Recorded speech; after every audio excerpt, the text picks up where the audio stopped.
जवाब दिया है जब इधर भगवान शंकर पार्वती जी के साथ में कैलाश पर्वत पे रहने लगे। धीरे धीरे समय व्यतीत हुआ है।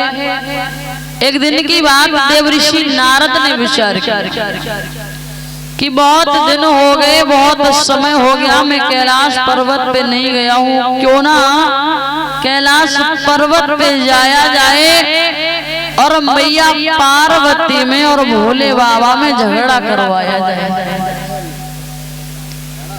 यही सोच करके देवऋषि नारद कैलाश पर्वत पे पहुंचे। मैया पार्वती को प्रणाम किया। पार्वती ने देखा, आइए आइए, कैसे आना हुआ देवऋषि नारद। नारद ने जवाब दिया, मैया भोले बाबा कहाँ हैं? क्यों? कुछ काम था। मैया ने जवाब दिया, ऐसा कौन सा काम है जो हमें नहीं बता सकते हो?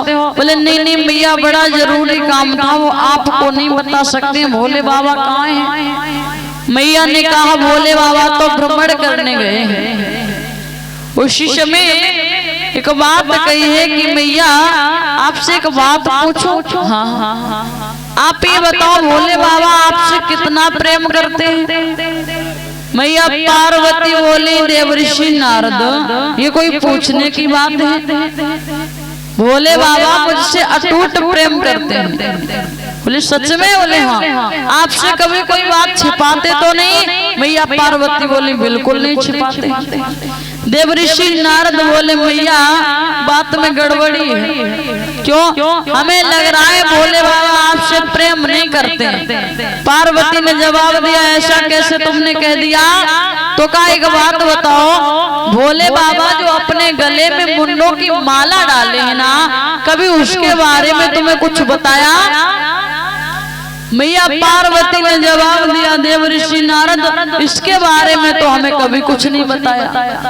जवाब दिया, मैया इसीलिए तो हम आपसे कहते हैं कि भोले बाबा आपसे अटूट प्रेम नहीं करते।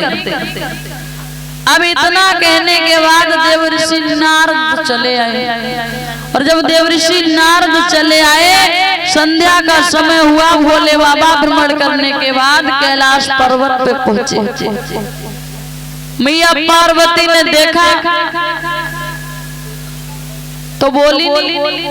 भोले बाबा ने जैसे ही देखा, एक बात कही, क्या बात है पार्वती? पार्वती ने जवाब दिया, आपसे क्या बात करना? क्यों? अरे आप हमसे प्रेम ही नहीं करते हो। भोले बाबा ने जवाब दिया, कुछ तो गड़बड़ है। भोले बाबा ने कही, एक बात बताओ, यहाँ कोई आया था?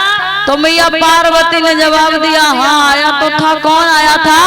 देवऋषि नारद आए थे। समझ गए, नारद का ही किया धरा है।